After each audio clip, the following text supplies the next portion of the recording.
کی مارکیٹ ختم ہو گئی تو ان کا تو رونا روتے ہیں، چلو ٹھیک ہے، یہ دوسرے کیوں ڈرتے ہیں؟ ان کے مریدین ختم ہوتے ہیں، ان کا کاروبار ٹھپ ہو رہا ہے اور ان کے مریدین ختم ہو رہے ہیں۔ یہ اشکال کچھ بھی نہیں ہے، میں آپ کو عرض کروں، وہ کیا کہیں گے کہ ہم سے بیعت ہو جاؤ، کہ ہم بزرگ نہیں ہیں؟ تو اب اپنے منہ سے تو نہیں بولے گا کہ میں بزرگ ہوں، تو وہ دوسرا بزرگ نہیں ہے، تو وہ دوسرے کے پاس جب جائیں گے وہ کہے گا یار فلاں سے بیعت ہو جاؤ۔ اگر آپ تصوف کی روح سے واقف ہے تو یہ عالم ارواح کی تقسیم ہے، جو اہل نظر بزرگ گزرے تو جس کے ساتھ مناسبت ہوگی وہ اس کے پاس خود بخود پہنچ جائے گا۔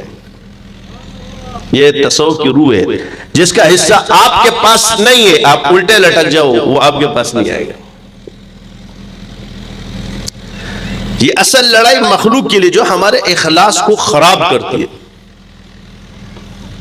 میں عرض کروں کہ ضرورت جب مشکل وقت میں جو کام آئے، کہتے ہیں وہی تمہارا مخلص ہے، یہی کہتے ہیں۔ تو مشکل وقت میں ہم دو لوگوں کے پاس کھڑے ہوتے ہیں، بیماری کے ٹائم میں عامل کے پاس اور تھانوں کے چکر میں سیاستدان کے پاس۔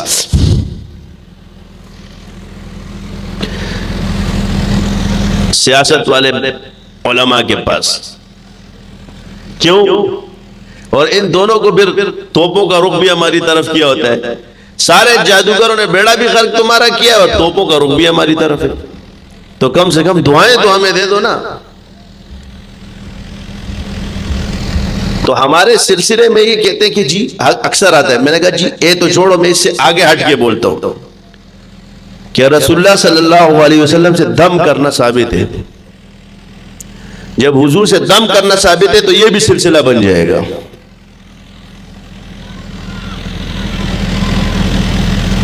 پھر جتنے بھی تصوف کے اسباق تھے، ہم نے کوئی وہ تھوڑی کیا ہے کہ بھائی آپ کو غلط جگہ پہ لگایا ہے۔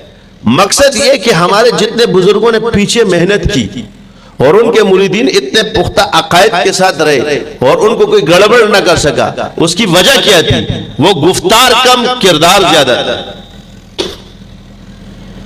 وہ اتنے ذاکر تھے کہ جدھر جاتے تھے وہاں سے فتنے ختم ہونا شروع ہو جاتے تھے۔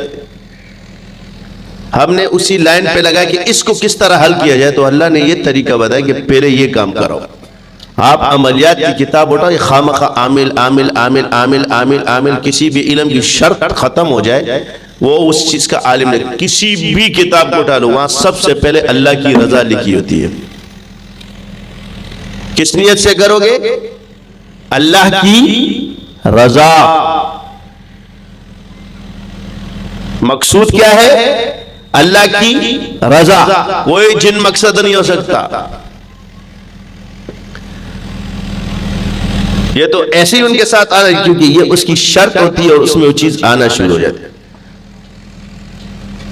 اب اس کی مثال کیا ہے؟ آپ کو پانی چاہیے تو اس کے لیے ٹنکی تو بنانا پڑے گی نا۔